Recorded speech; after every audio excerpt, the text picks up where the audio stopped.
Hello again, everybody, and welcome to the NSIC Weekly Podcast. I'm Tom Frederick, play-by-play voice of the University of Sioux Falls. He's Matt Witwicky, covers the NSIC for D2Football.com. And Whit, can you believe it? It's our fourth show of the year already. Four for us. You've probably done close to 20 of these things already. Yeah, 4. That's a normal week for me. But pat yourself on the back for being a broad-shouldered guy.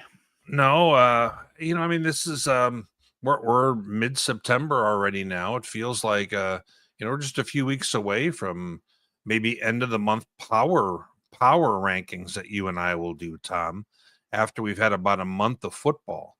So it feels like we're flying right along here, though. Are you telling me we're going to get the jump on the NCAA and do power rankings before they do the regional rankings? I'm just saying, it's just going to be you and I, but we'll come out with our own so everybody can, get angry with us separately. Well, you're going to have to feed me the information then, because I'm not doing the research that you do. No, I just mean rankings within the conference, my friend. Don't worry, not the regional rankings. All right, thank God for that. Well, let's go ahead. Tom, you were out in Bemidji. I was home for the weekend watching, doing the 3 TV setup, trying to catch all the ball games and kind of having about every 2 weeks, I like to be on the road, then a week off and just kind of soak it all in. But you were in Bemidji. Tell us a little bit about it. You ever been? I have never been to Bemidji. I've been to Duluth a few times, have not been to Bemidji. My first visit when I was a little kid, I remember my parents taking the kids, my brothers and I, out there to see these guys, Paul Bunyan and Babe the Blue Ox. So every time I'm in Bemidji, I keep my eyes peeled. When the bus goes by or I'm driving by, you got to get a picture of these two members of ancient folklore, if you will. Sure. Well, and along with that, then you were at the stadium. Tell us a little bit about how was the weather, conditions, everything else you had there. Talk about ancient folklore. This building was constructed in 1941, Chet Anderson Stadium. The Works Progress Administration did the honors under the tutelage of Franklin Delano Roosevelt. It goes back that far, Whit. It's concrete on either side, just like at Mankato. The only chairback seats, the reserve seats, are on the opposite side. So here on the press box, this is the visitors' sideline, which was kind of nice. The view of the field was pretty good. You're not that far off the turf. The USF bench was just in front of us. I will say, since it was constructed in 1941, they don't have indoor plumbing at this place. So if you have to make a little trip to the little boys or girls room, you're using a porta potty. Or in this case, it's Port-Able John. Port-Able John. Now let me ask this. You've had some knee troubles. Yeah. Heading on into the season. I don't know if you shared much of that with our audience, that, you had a little bit of work done on your knee and so forth. First of all, how's your knees been, and how was it going up and down, stuff like this? I had a meniscus repair back in April. Thought it was going to be aces and I'd be playing golf and all that went with it. I think they exacerbated arthritis in there because it's worse than it's ever been. And going up and down stairs, not easy. Here in Bemidji as well, there are no locker rooms for the teams at the stadium. They park up at the Glass Field House, which is 6 or 8 blocks away. So we walk down and we walk back. Just what a 68-year-old man with an arthritic left knee needed. But if I get out my mini violin here and a little wine and cheese, people will start feeling sorry for me, maybe not.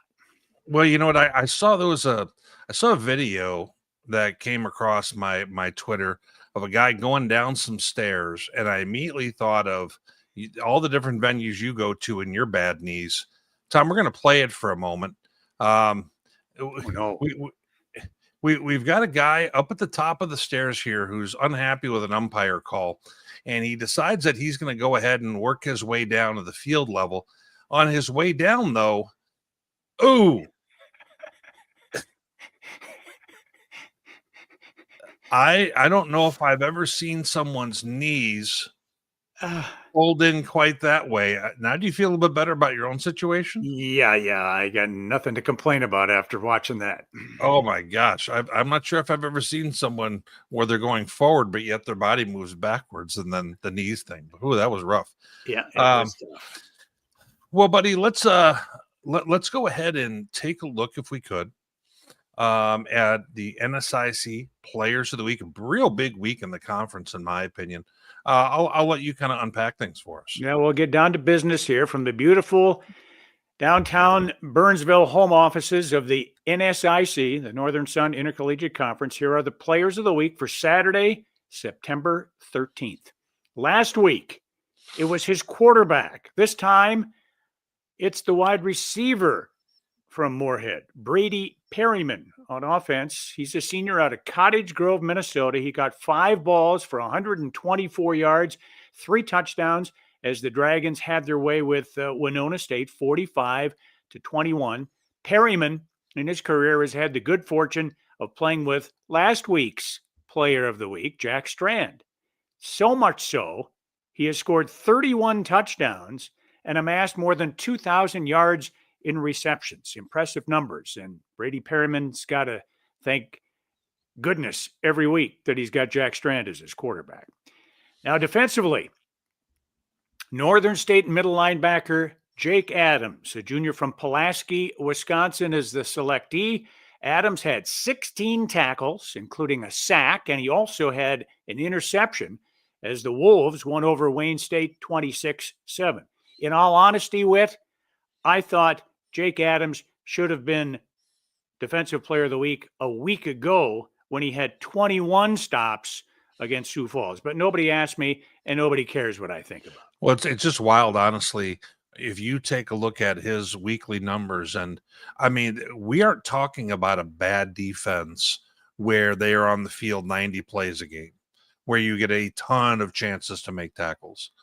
This is a team that's physical and has a solid defense.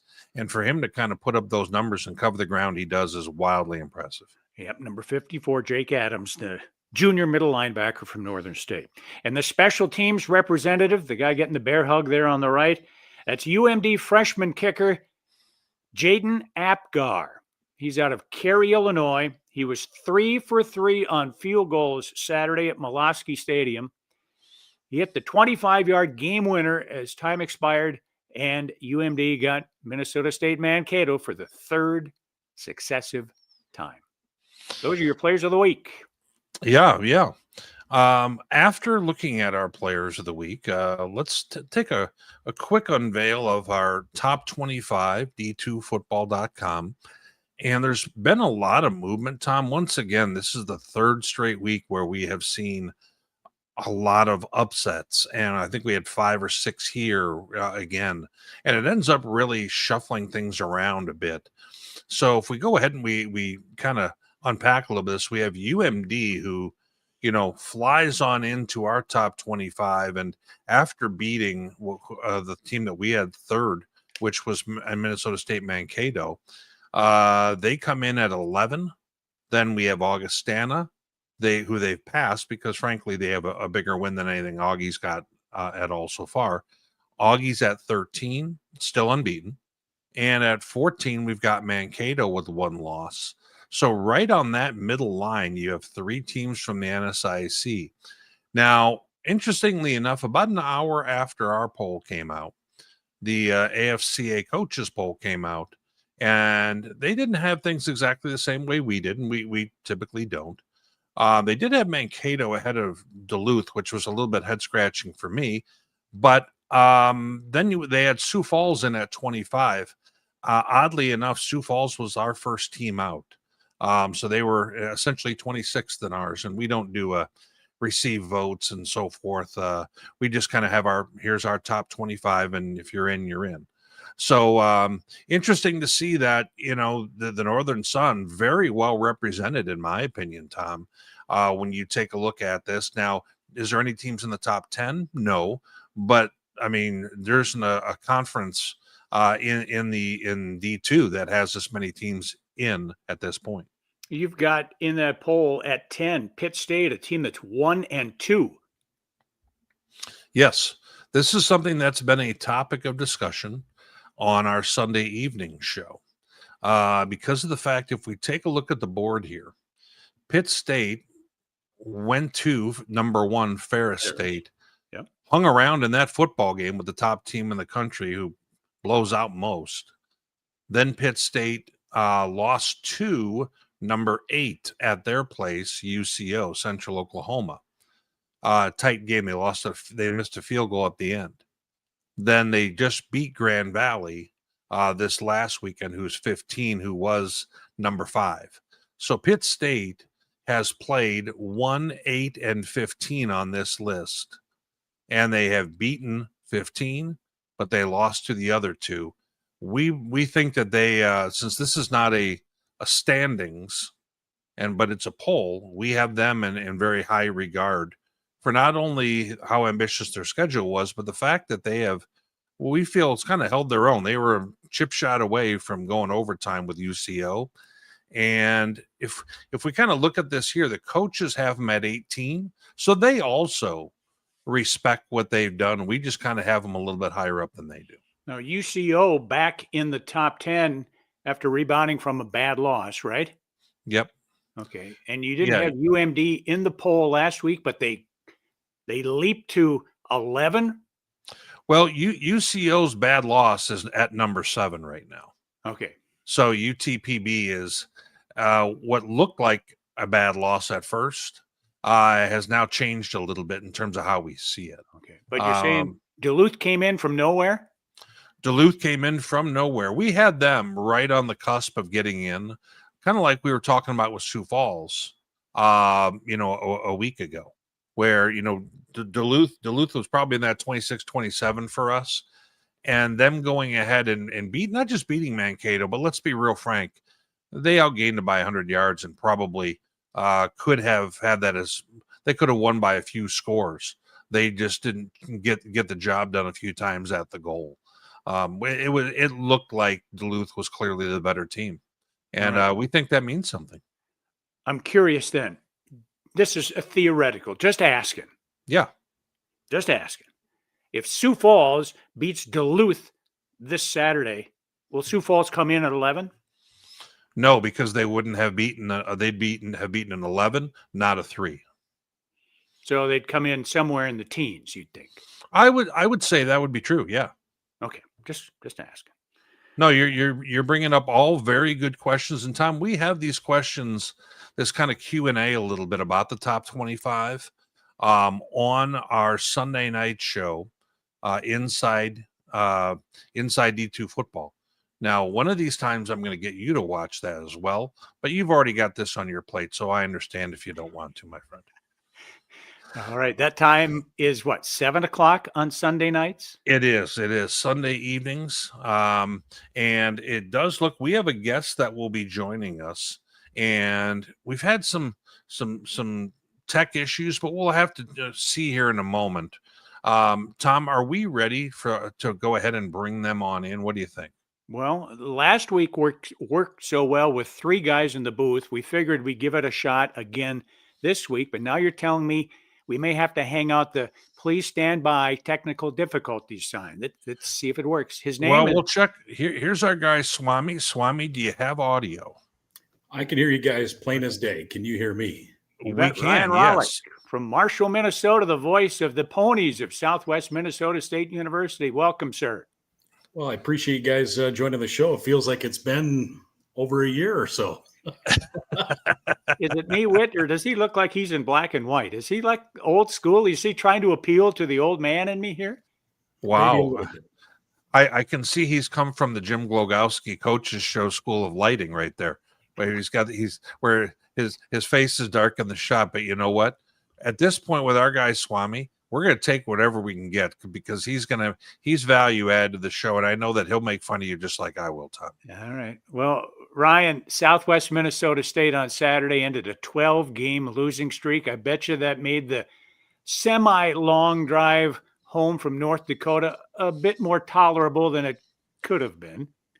Yeah, boy, it really was. And we actually made a trip out of it. We did a little driving up back roads and did some golfing at the Town and Country Club in Jamestown the day before, and went and ate by the Jamestown Reservoir and just kind of made it a little trip. We kind of do that the first roadie every year, so it's a good time just seeing different places and different things. And we're just hoping to pick up a victory because we know how hard this coaching staff has worked for it, and you could just kind of feel like a sense of relief, so to speak, just because they've been close before, but we know they're better than maybe what the record indicates. I know that's cliche, but man, oh man, it was a very unique game, that's for sure. How did you cope with last year? I mean, you hadn't won a game since November of 2023. You went 0-11 in 2024. As a broadcaster, how do you keep the listeners interested when the season's not going well? Well, I kind of lean on the godfathers of the business, like you and Mr. Filling, and that's not me trying to gain brownie points between you two, but you can never tell like what the score is when someone's listening to you guys, and that's what you try to do. You try not to let your emotions like, man, it's happening again, or an injury here or there. Kelly does such a good job with the stats. I think what stands out is this is the 7th straight year that you have a different starting quarterback in week 1 since Blake Gimble. And that, I mean, you have to use that where it's your quarterback is your guy. And as they may get too much praise, maybe they get more blame, all those things that any broadcaster will say, it's a fact. I mean, look at what Jack Strand does for the Dragons. Look what, all these quarterbacks around the league mean to their teams. And when they go down, or if they are down or can't play a particular game, it's completely different. And I don't know if it's the moxie of the QB that the team just feels comfortable, but at least for Southwest, that seems to be like a trickling point of what's happened, throughout the losing streak. Well, Swami, we're going to go ahead and we'll ask you a few more questions kind of about your visit. We're going to unpack your game here for just one moment. We had a contest here where we weren't real sure which team was going to come out ahead. We'll put it that way. But we have a few plays of video here. We're going to go ahead and we have the touchdown by Southwest, and then we have kind of the game ending, in my opinion, interception to kind of wrap it on up. And as we're taking a look, a 5-0, we got a Donnybrook on our hands. We've got McLeod, Croughton, quarterback, moves on up to escape the rush, lets it go. Jared Faring with the touchdown, 12-0 game at that point. Then Jamestown with 4 minutes left, kind of one last gasp here.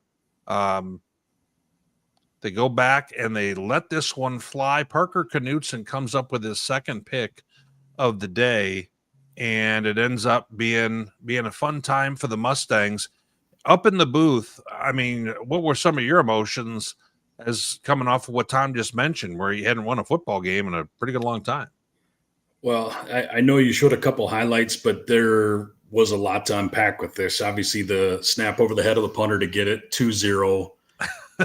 Mustangs would have some open receivers, and it was almost kind of like deja vu of the Morehead game, because you can look at the box score of the Morehead game, and what you don't see is the Mustangs easily could have had probably 3 touchdowns if the ball is on the money.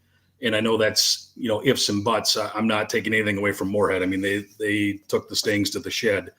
But my point being is, like, if you hit those plays, it's just a momentum thing. And after you get that, you get the free kick, you start in plus territory, you have 1st and 10, I believe it was inside their 35, and you don't score. And it's like, oh no, and coach was talking in pregame of, we got to take advantage of our opportunities. And when you force 4 turnovers on a team and you put up 12 points, I know that's a concerning statistic, and rightfully so. But they, to their credit, they played their tails off. And despite all these twists and turns of somehow Jamestown missing a 22, 23-yard field goal right before the half, many thought the play shouldn't have counted for them to even get an attempt. So, I mean, it could go back and forth of just where this game could have gone. It could have been a blowout. It could have been a Jamestown win. That's just kind of what we witnessed last Saturday. Sure. Let's how about some of your accommodations? Here we are at Jamestown. There you can see quite a bit of rain.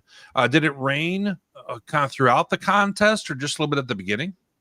Well, so it rained almost the entire pregame, and then before the teams came back out, it stopped.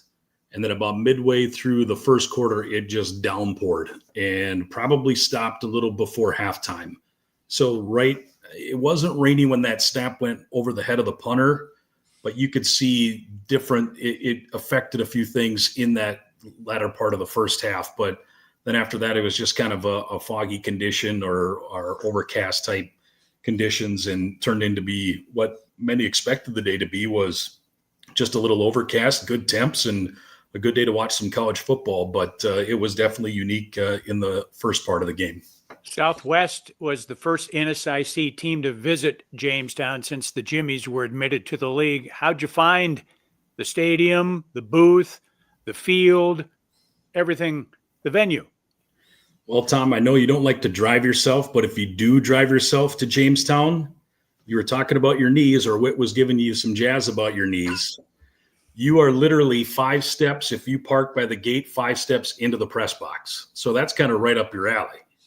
Now, if you go with the team, you're going to have to come down a massive hill and then come up some stairs and get to the press box. So that might entice you to drive to that one when the Cougars do visit Jamestown down the road. But it's a beautiful facility. I know the one thing is, I can't really say anything because fellow broadcasters like you, Tom, know of the way Southwest is set up and whatnot. But I was just talking with their broadcaster, and he was talking about, I said, is there a crowd mic? And he said, unfortunately, no, but he did get like a ref mic that he created for both broadcast teams. And it's all in one room. Visiting coaches are right next to where the visiting team broadcasts, and the home coaches are next to him on the other side of the press box. But it's a beautiful facility. And I know they're talking about continuing to add to their amenities around there, but as you were talking porta potty culture before, there is a bathroom probably 15 steps where you sit down to call the game. So that's a broadcaster's dream right there. So you didn't have any crowd noise, but you had plenty of coaches' volume in your booth with you. Coaches, and I will say the PA guy, don't know his name, he gets after it and he gets the crowd into it. And I have to edit the games after, so to speak, and you can definitely hear them through your actual mic, because if it's coming up on a third down, he lets the crowd know that it's a third down. And it was a great crowd on hand, especially with the conditions that were that Saturday. I went to turn on the stream last evening of this game. The call of the game was 20 seconds behind the action. And before the end of the first quarter, they got rid of it altogether. So all you heard was kind of the crowd noise in the background afterwards for the last 3 quarters. But, it's just kind of some of those things that everybody's figuring out during their first home game and so forth. So you're going to be with us for the rest of the show to go ahead and kind of unpack the games, watch a little bit of the videos that we have, and then also you're up for taking on Tom in the Pick'em, aren't you? Oh, always. Fantastic. Not just me, Witt's involved in the Pick'em too. And somehow we'll get to this, but somehow you're still ahead of me. There's going to be an investigation or something. Will wonders never cease? Well, Tom, let's go ahead. We need to take a look at this contest here, Morehead and Winona. I'll let you kind of start us off if you would. Yeah, the Dragons' offense, Witt, is finally diverse. Not only did they throw it all around the yard, they had 3 receivers with 100+ yards apiece. They also ran the ball for 100 yards. 2 games in a row, Tom. Fainted dead away when I saw that.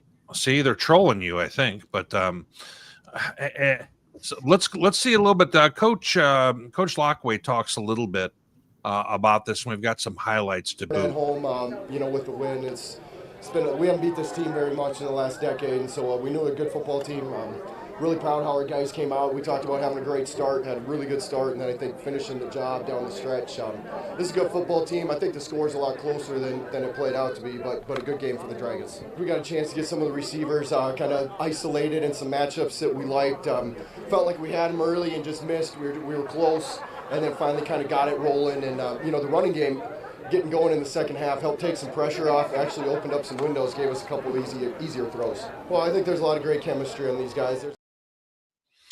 You see Gage Florence there with one of the scores. I was noticing and watching their game, he lines up in the backfield when they go empty quite often, and then he'll come and be in the backfield every once in a while, and then just go ahead and kind of have matchups with a linebacker. And they do a lot of interesting stuff with what they try and do with him on Morehead. And this was a 0-0 game after a quarter. I'm watching it thinking, okay, this is going to be a different ball game than I thought. And all of a sudden, Morehead just kind of took off. And Jack Strandon's having a heck of a year. I think he's already got 15 touchdown passes after 3 games. I mean, it's wild. And I wasn't sure, Tom, Winona, maybe they had taken a real positive step forward a week ago, but then this one kind of got away from them. Swami, as we take a look at these squads here, you got a chance to see Morehead in person. When you see them, it's kind of wild the way, I mean, in this game, they didn't hand the ball off to a running back until almost halftime. Did you see some of that in your game?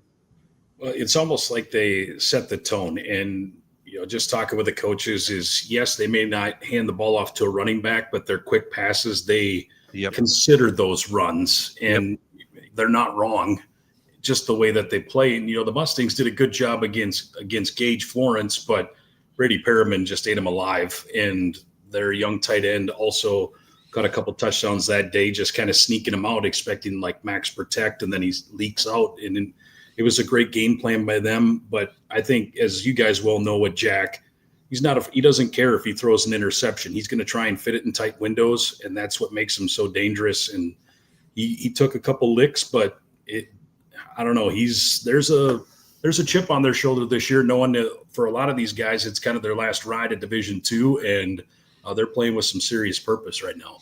Well, and Winona State put a lot of pressure on him and got to him, I want to say, 3 or 4 times with sacks. And so teams are bouncing him around, but he's just a physically very big person.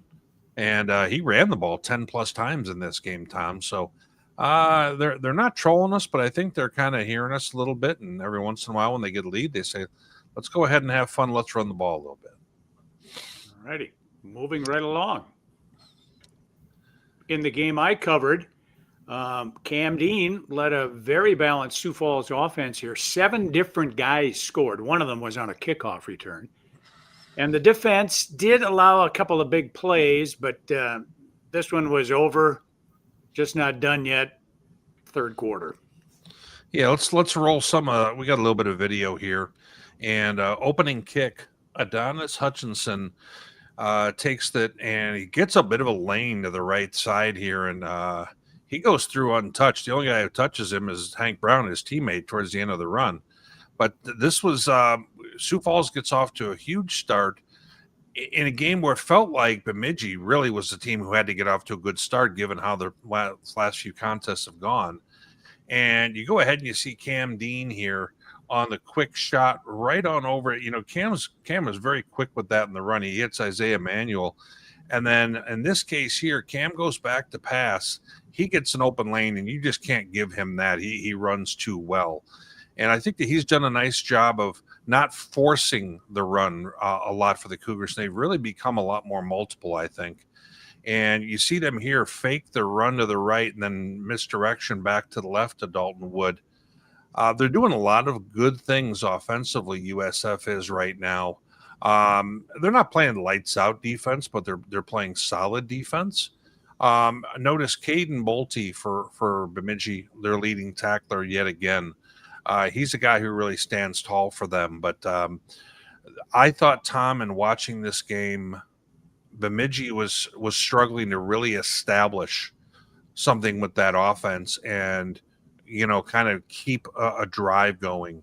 And Sioux Falls was, I thought did a great job of kind of containing the run game overall and not letting that be a big thing for Bemidji. Was that kind of your same take?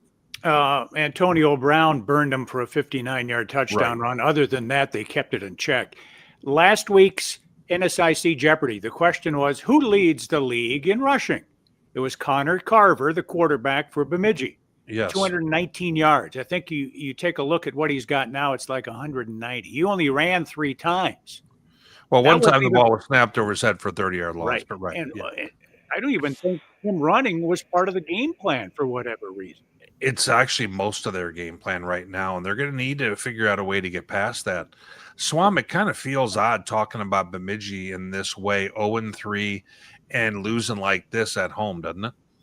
It really does. And you have the utmost respect for Coach Bolte and what, he has just really created up there. And, a lot of senior laden teams the last couple seasons and going to the playoffs and just a hard-nosed, good football team on both sides of the football. And it is very unique to see them winless so far on the season. But if there's anybody that's going to get them righted, it will be him quickly. Yeah, you're not kidding. I mean, probably up there with the most highly respected head coaches in this conference, no doubt about it. Well, as we move through, Tom, we had Concordia winning at Minot State. Tom, I checked this score. I was busy. I'll be real frank. I can't follow every game at the same time, and I'm busy watching this game and this game and this game, and this wasn't on my immediate radar. I saw this score and had this face. And I can do that face. And Tom, this game proved with good things happen when you protect the football and bad things happen when you don't. No doubt. 4 turnovers for Minot State, and Concordia didn't have any. Tom, let's run some video, and I want you to offer some of your thoughts after we do this. You go ahead and you see right here, interception right off the bat here, and Concordia is in a good spot here to do some positive things in this football game. And I'll be honest, I think Concordia has been a bit of a disappointment for me so far this season. And so we go ahead and we get, early in this contest, we've got, as I go through Lincoln Graff starting at quarterback, and was really having a nice game for Concordia. Watch the way he lets this one rip. Throws a post here. I mean, he is doing some nice things for them in this football game, and they end up coming out with the win. They at the last gasp here for Minot. Crispin rolls on out. He's got to throw it. And this is really kind of out of their comfort zone. The ball gets picked, and that's all she wrote. And I think a pretty nice road win for the Bears here. I did not see this coming at all, Tom. I like the wave at the end. I did not see this coming at all. I thought Minot, having played, a very tough early schedule at Emporia and at Mankato, I thought they're going to return home. They're going to get right. Well, they rushed the ball well. I mean, they almost had 400 yards offense, Tom. Look at the stats there. Those 2 guys, 40 carries for over 250 yards. That's 6 yards a pop. What are they doing throwing, for crying out loud? Well, when you get in a bad down and distance, sometimes you have to, my friend. But, I did not see this coming. I thought this was going to be Minot State for sure.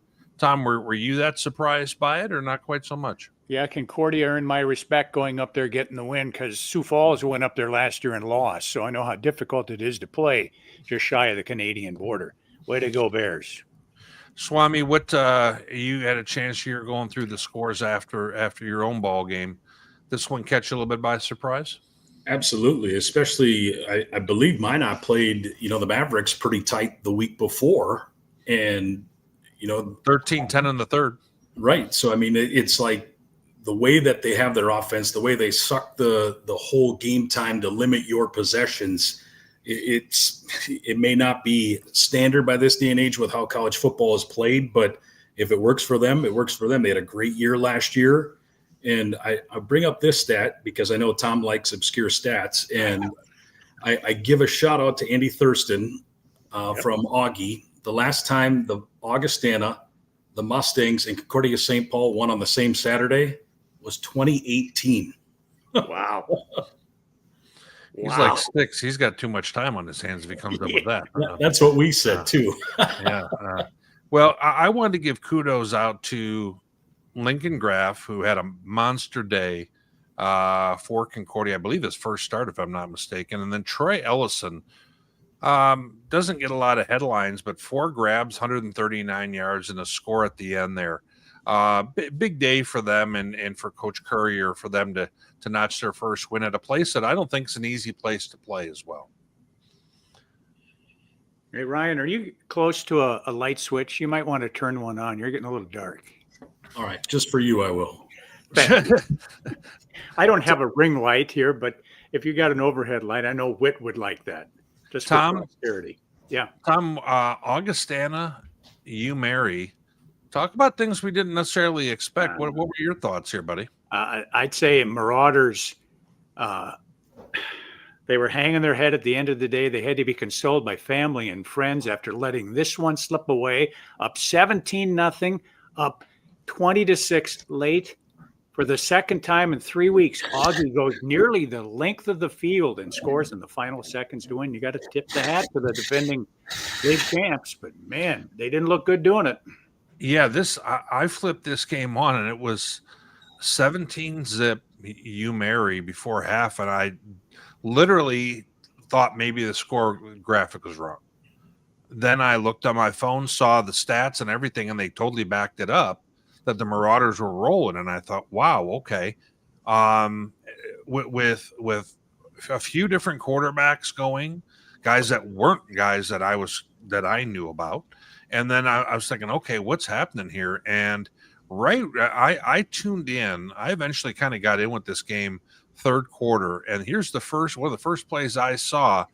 UMary is going on in here, and they're in the red zone, and Augie's down in a bad spot. And all of a sudden, they get a big hit, and they get the football back inside their own 5 there. And then this was the big play here, where Oswald goes ahead, and we've kind of talked about it a few weeks in a row here, where Cody Oswald with a game-winning catch, and he ends up, sure there was some physicality there, but it was by both guys. He makes the play is really what it comes down to on that. And I thought Augie absolutely pulled one out of the fire here.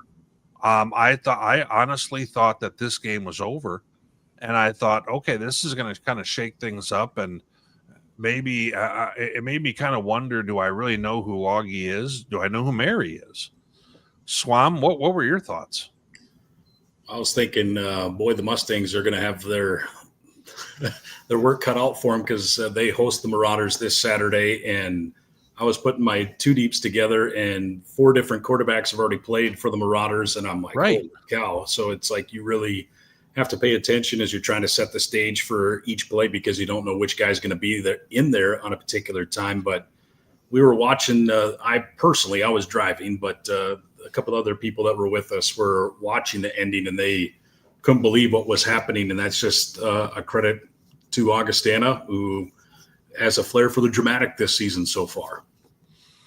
That's a great way of putting it. Tom, the next game that we have, kind of a big one.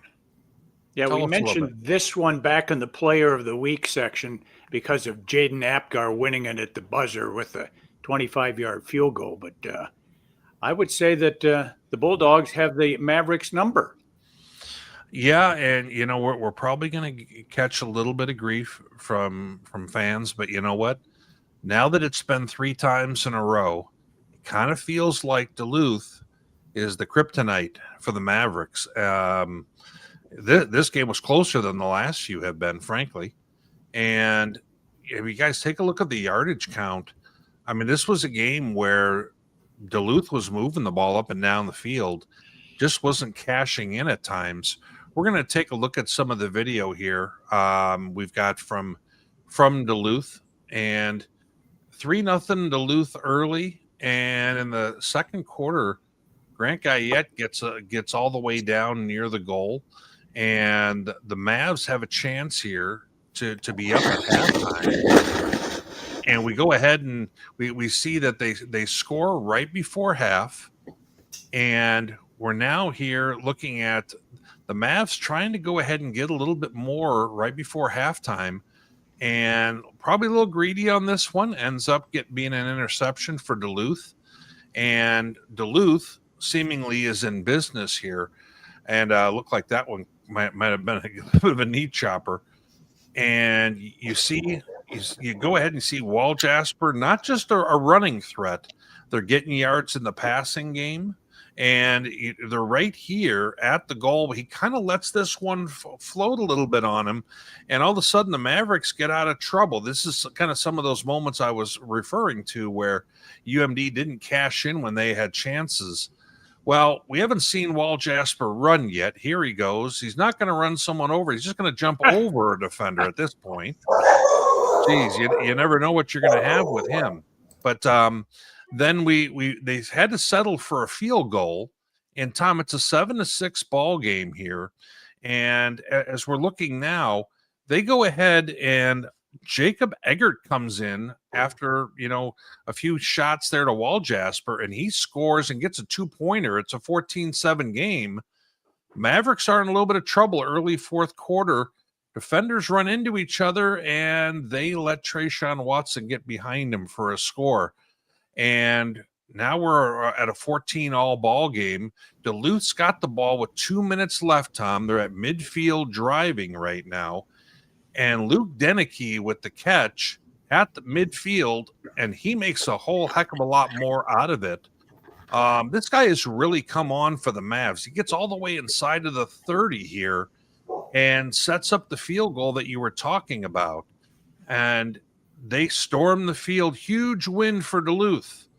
And just a heck of a ball game. It really was. Really, it felt like two of the Titans of this conference. Ironically, guys, they blocked the kick the play before, and they called timeout right as it was about to happen. And all of a sudden, they got a chance to after the timeout, do it again. And it ended up hurting Mankato that way. But frankly, I didn't feel the Mavs deserved to win this game nonetheless. Duluth was just a better football team on this day. Minnesota State went to the 2-quarterback system again. Yeah, well, they haven't moved away from it. They've been at it all year. So okay, I thought Thompson had the week one. Wasn't Thompson taking the majority of the snaps? Sims didn't play till after halftime, so it was one of those kind of deals. And it's been a little bit more Thompson than it has Sims, but it's kind of been who's the hot hand is kind of what they've been playing it out. That Deneke, the tight end for Minnesota Duluth, he's not a big kid. He's 6'4", yes, but he only weighs about 205 pounds. So he's not a bruising tight end, but he's a heck of a pass catcher. Exactly. He's been a really unexpected addition in terms of the production he's getting. He's over 100 yards per game, Tom, and has been really hurting opponents along the way. Boy, the view of that game, Swami, was much better than the view you get when you're actually there, wasn't it? It really was. I'd almost rather be on top of the press box at some point. Yeah, all righty then. Finally, one our more last game. Yep. After watching Northern State a week ago, I came away thinking that the Wolves were going to, beat some quality teams here in 2025. I don't know if Wayne State's going to be a quality team, but Northern State picked up where they left off in the loss to Sioux Falls, 42-28 that night. They get 26 on Saturday, went with a 2-quarterback rotation and looked pretty salty, winning at home in their home opener. Yeah, this game was low scoring early, and then in the second half, Brock Bogosi came in and kind of was able to get some stuff going in the air game, and Wayne State's just kind of struggling a little bit offensively right now. They just don't kind of have all the weaponry that they did in past years, where they're able to hit downfield shots quite the same way. Bennett Dannenbrink had a touchdown pass, but 3 picks, and they're kind of in a spot right now where they're gonna have to figure out what does the offense look like, in this kind of new era for them, Tom. because there's a lot of guys that we've been used to saying names that aren't there anymore. I see a new name on the defense. Where's Jesse? There's Frank James, but I don't see Jesse. Well, and you know what's interesting about this game, Tom, is our guy, Mr. Kowalczyk's still very productive for them. Matter of fact, I think he's leading the conference. Alex is in like tackles for loss or sacks or something. So you know what? I'm glad to see that he is still kind of finishing out his career strong. But Wayne State's got a little bit of got their work cut out for him here. One name we haven't seen yet in your recaps through the first 3 weeks is Carter Sitzman on defense. He was the South Division Defensive Player of the Preseason Player of the Year. He's been, absent without leave. Well, it's kind of like Marcus Hansen at Minnesota State Mankato. You haven't heard his name much either. And, neither guy is off to a very fast start to the season. All right. For the third straight season, Boss's Pizza and Chicken is the prime sponsor of D2Football.com and NSIC Weekly. And Witt, we thank them from the bottom of our stomachs, don't we? Well, absolutely. And, for anyone who has interest in opening up their own Bosses after hearing us talk about it as much as we do between their pizza and their garlic bread, and that beer doesn't sound like a terrible idea either. We're going to invite you to go ahead, pop over to their website. They've got franchising opportunities. They want to have more locations, and it's not just in the upper Midwest. They'll open up a shop anywhere, and that kind of leads us on into some of the choices. And guys, we're going to do a little appetizer survey here. We've got mozzarella sticks. Give me a little bit of a thumbs up, thumbs down, thumbs in the middle. Swami, where are you at with that? Can't go wrong with a mozzarella stick. Now we have onion rings. Swami, quite so high? Yes, no? Okay. Yeah, I'm with it. Okay. And then the toasted ravioli option. Yeah, so for me. Now, see, you guys are the wrong crowd. On our show last night on our Inside E2 Football, this was the winner. Really? So, and you know what? To me, I think I'm still more about it as well, guys. But you know what? I don't know if you can go too wrong on those options. You add that a little bit before the pizza arrives, Tom. I mean, I tell you, because we can't just sit there and wait for the pizza and not eat anything, right? Well, you can't maybe, but I can. I watch my weight. You're right. I can't. I try not to watch mine. But moving on into a stunning development, Tom being up yet. We're 3 weeks in. That 7-0 week, Tom, was kind of the big thing, wasn't it? Yeah, I still got that slim 1-game lead. I stubbed my toe on Southwest and Jamestown and Concordia Minot last week. Witt fell flat on his face with Concordia Minot and UMD Mankato. Coach Shields, I picked you twice out of 3 weeks. Stuck my neck out at Emporia.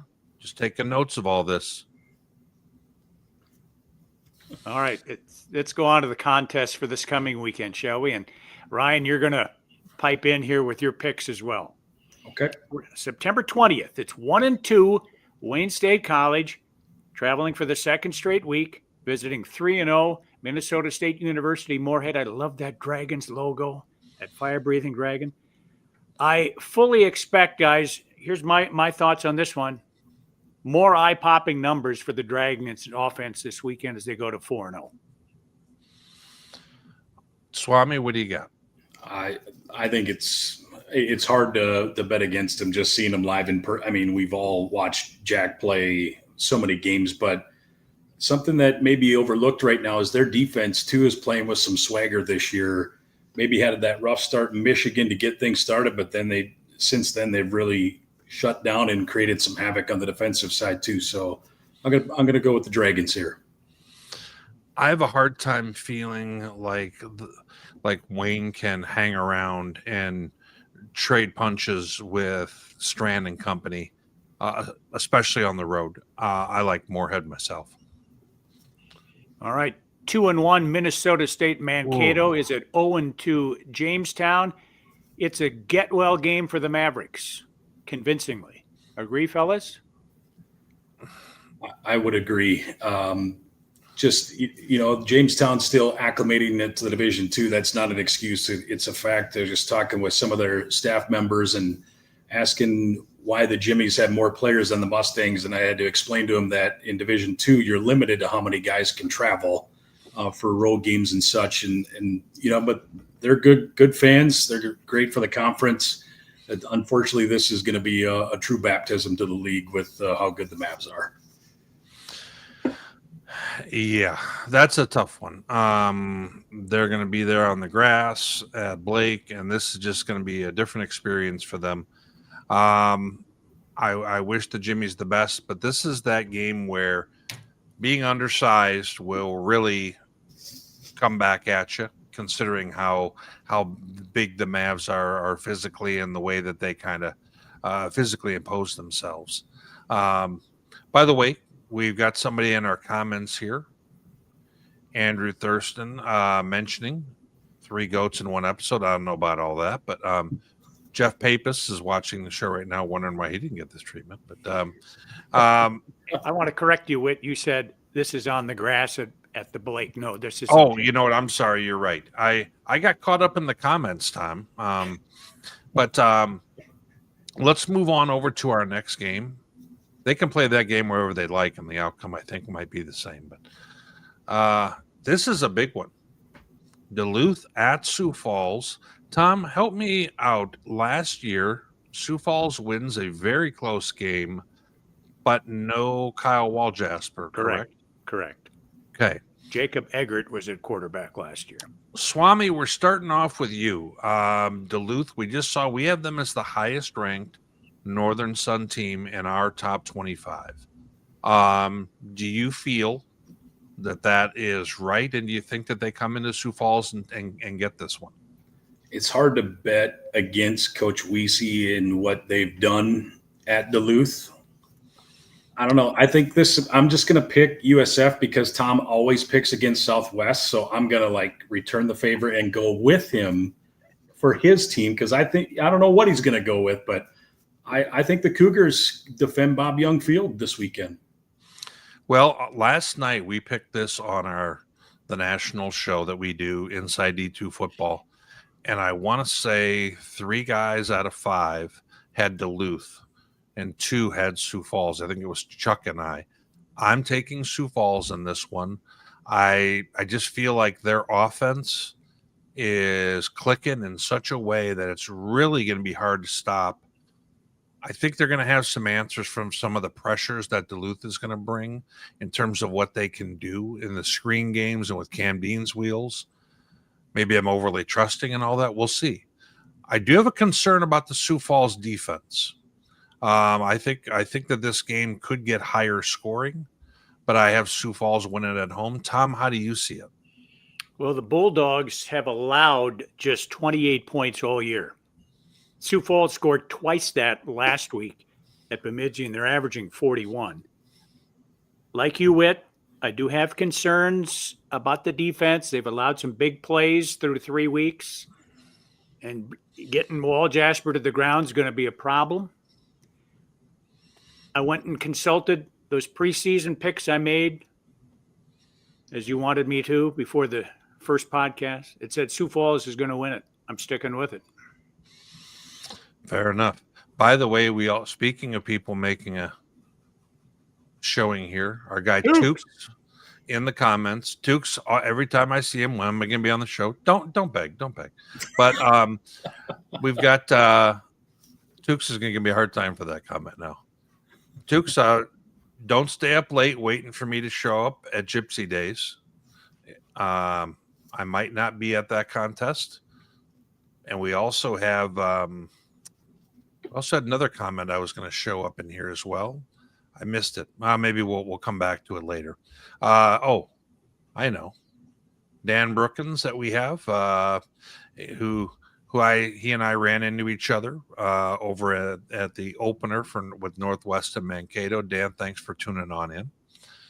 Let's move on over to our next contest. Minot. Yeah, I oughta. 0-3 Minot at 1-2 Winona State. Witt, I want to hear your pick right out of the chute here. I'm going last. I need to think this one over. I need to mull it over a bit. Swami, you're starting this. This is the last game I picked, to be honest, because I did go back and forth. Do you play the fact that Winona's had a very tough schedule to start, or do you go with Minot? Was last week kind of a tough scenario? I don't know. Sometimes when you're this close, you lean towards the home team, and maybe a mistake, but I'm going to pick Winona. Tom, what are you thinking? I'm thinking I have to somehow get some separation from you. So far, we're 3 for 3. We're the same choices thus far. I want to go with Minot on the road, bailing you out. Last year, these teams played at the very end of the season. The score of that game was, I think, 56-23 or something like that. Minot blew them away and had 400 yards rushing. 56-23. Now I'm wondering, is Winona get right in this game? I don't think they do. I'm going to take Minot as well. Coach Shields, if you're watching, I'm just saying that, we need to come through for me. This is my third time I picked you. My belief is wavering a bit, Coach. Just putting that out there. We got 3 games to go with, and we're picking the same teams. Come on now. I'm not concerned about who you pick. What are we doing here? Well, we're not going to change the things on the pick'em count if we don't differ here a little bit. UMary at SMSU. Swami, you're starting us off. I think the last time I was on this show, I picked against the Mustangs, and Coach Bullerman was all over me. So Good, you should have been. Yeah. So for Levi and the defense, and hopefully a little offense, the Mustangs snipe a victory here at home. Why don't you ask Tom about the last time he picked against the Cougars? I think I was kept off the bus. No, the discussion was I couldn't ride the bus, but they didn't ever keep me off it. I consulted my preseason sheet for this game too. Ryan, sorry, buddy. I know you hate the ponies, as you call them. I don't know what you mean. I don't hate the ponies. I don't hate Augustana. I just go with my gut. It's UMary. Yeah, this was actually the hardest game for me to pick. Coach Underwood, I'm counting on you. Here we go. They ran the ball. Mary ran the ball well last week, and I think Coach Underwood can stop that running game. SMSU is better against the run than they get credit for. If I'm not mistaken, I think they might be 3rd in the league in yards per carry against them. I'm going to go ahead and take SMSU to stay hot at home. Hot. I'm texting you, Tom, if they win. I'll tell you that right now. Feel free. Feel free. Now, but keep in mind, I did pick the Stangs to win last year, I believe, in that exact game, Swami. And they literally found a way to lose that game. They really did. Like a pick 6 or a fumble recovery. My remote went airborne in the middle of that exchange. There was 2 pick sixes, and yeah, it was one of those years. Well, moving on, Augustana at Bemidji State. I think that we're looking at this game quite a bit differently than we may have preseason, Tom, like you alluded to. Tom, how do you see this one? 3-0 Augie, traveling for the 2nd straight week at 0-3 Bemidji. The Bemidji's not been 0-3 since 2015. Ooh. They're gonna be 0-4 after Saturday. Swami, which way are you going here, buddy? I can't disagree with that. This isn't how you get better by playing a team that has. Now you could say maybe Augie comes out flat because they've had back-to-back emotional wins, or 2 emotional wins already this year, but it's hard to bet against the Vikings and the momentum that they're creating here in the early part of the season. I'm actually tempted to pick Bemidji here. I'm not going to pick Bemidji here, but I think Bemidji is not an awesome matchup because I think Augie has not shown that they can run the football. And I think Bemidji is going to figure out a way to defend them against the pass in such a way where I just don't think that Bemidji's got enough offense, though. But I think this could be a closer game than people think. And you know what? Speaking of that, Dan jumps on in. Dan, we will give you kudos if that ends up being the case. Our guy Andrew does not necessarily agree with him. Moving on to the next game. 1-1 Northern hosts 1-2 Concordia St. Paul. I'm conflicted here. Tom, as much as I liked what I saw with the Concordia passing game and things of that sort, I just don't like the defense necessarily enough to hold up to a Wolves team that I think is starting to figure it out a little bit offensively. The Wolves are a real tough team to play at the bank. I've got the Wolves in this one. Ryan? I 100% agree. They are so good at home, and to Aberdeen and their faithful of how they support their teams there. It's impressive. And even if you're an opponent, you tip your cap.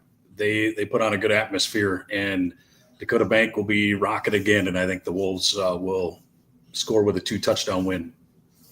Yeah, the Bears won at Minot last week, but the road magic does not translate. Wolves easily, I think, at home. So clean sweep, guys. Tom, how many games did you and I end up having different then? 1. Okay. You've got Mary. I've got Mary. You've got Southwest.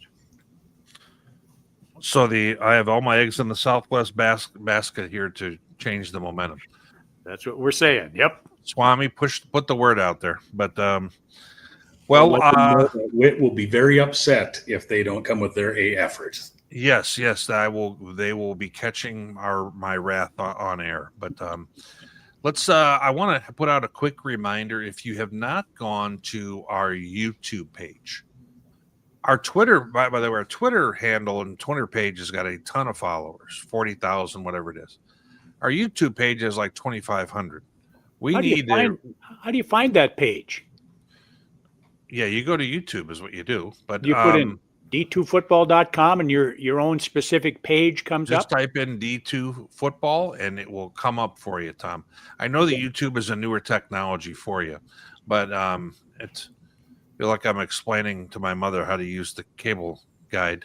But so we need to get that over 3,000 subscribers. So if you haven't, we need for you to subscribe there, hit the like button, all that kind of stuff.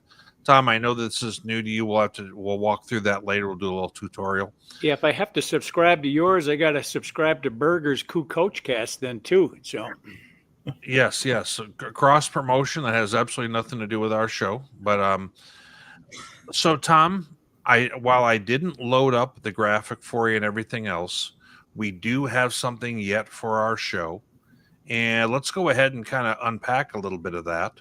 We're going to go ahead and do a little bit of the Jeopardy game. NSIC Jeopardy. Swami, you're in for this. There's no leaving. Hands on buzzers.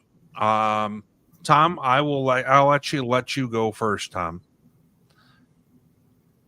Tom, I think last week's questions were a little too easy. Great.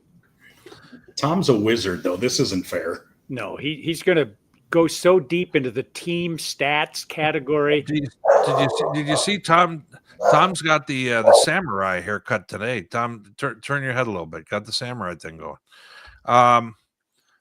Tom, What tight end in the Northern Sun leads the conference with 4 scores?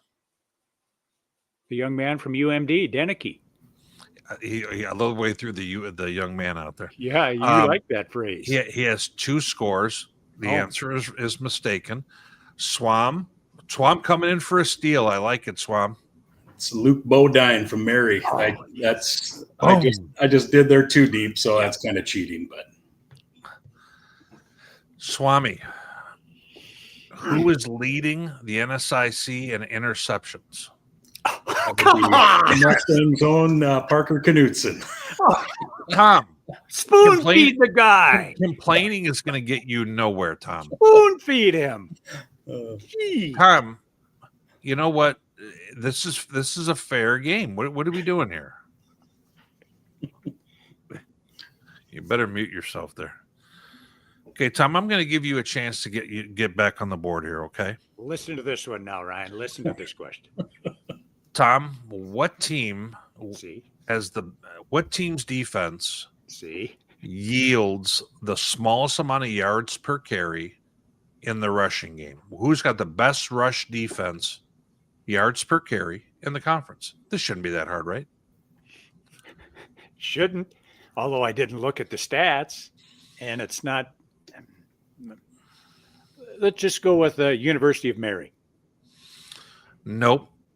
Swami, what do you got? I feel like this is a trick question because he talked about how Duluth's defense doesn't allow many points. No. That's not. No. No, I know it's not. Could I say just Morehead, because I know the Mustangs did not run at all. Although Northern, I have no idea. I'll just guess Morehead just as an obscure guess. The correct answer is Jamestown, 2.7 yards per carry. Really? Now, your Mustangs might have helped out with some of that, but no, they actually that was their best rushing attack of the season, and I know the Tariq Parker had averaged 3.5. Okay. Tom, we're still waiting for you to get one of these right.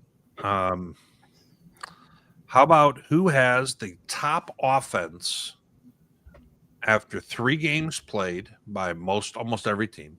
Who has scored the most points through 3 games so far? What team? Tom, I'm letting you go first. Well, it's going to be MSU Morehead. MSU Morehead, 46.7. Now I'm going to ask Swami, is that the same answer for only conference games? No, and you remove non-con. Well, it has to be because they put up 51 on the Mustangs. Even though USF had 56 last week, I'd go with the Dragons too. It's actually not. Tom, who is it? Sioux Falls. Sioux Falls 56 and 42. Yep. So I think that might be it for our questions here, guys. No, here we go. Tom, I'm going to give you a chance to redeem yourself. Ryan goes first. Oh, I'm sorry, Ryan. Well, Ryan's already, he's going to win. But Gage Florence leads the conference in receptions per his usual. He's averaging about 10 a game. He's got 31. Who's in second place in terms of receptions in the conference after Gage Florence? Just because I don't know their first names from Augie, can I go Watson from MSU Mankato? You can. Now, he leads in yards, but his receptions aren't that high. Yeah. Tom, what do you have for an answer? He's a sophomore from Urbandale, Iowa. Where's number 1? Hank Brown Jr. He's got 24 grabs, and with 23 is Isaiah Huber. I saw Mr. Thurston there with his answer. But Andy blew it. Come on, Andy. You got the stats in front of you, man. Yeah, that's cheating. Well, you know what, Swami? You are the winner. No, he wasn't. Oh, in my opinion, he did better than you did. Was it 2-2? No, I got 3 of them. Well, the first 3 only counted, though, Tom. You got to know that by now. I got the first 2, so. I wasn't keeping track. Tom, you got more right? Yeah, I did. Okay, I'll let it go. All the audience didn't want you to win, but I guess that's where we're at You right got now. the first two. You spoon fed him those. Oh, easy. Well, Swami, we really appreciate you coming on, buddy. And kind of for all those who are watching, we're wrapping up here. Go to a game this weekend. Swami, you guys have UMary coming in. Did I hear you right? Yep. 1 o'clock kick, the mighty Pursuit of Excellence. So there's no night game. It's an afternoon game. Gotcha. Tom, what time do the Cougars kick? Are they a 1 o'clock game? 1 o'clock. It's a Hall of Fame game. 1 o'clock, UMD, Bob Young Field. And for those who didn't watch the Coug Cast with Chad Berger and Coach Glow for Sioux Falls, they are returning the 2016 Cougar squad. Is that right? They're going into the Hall of Fame along with Luke Papillion, the quarterback on that team. Gotcha. That was the USF's undefeated NSIC squad back at that time in 16. So, well, guys, that's all for now. Really appreciate you coming out with us, Swam. And Tom, good to see you again, maybe.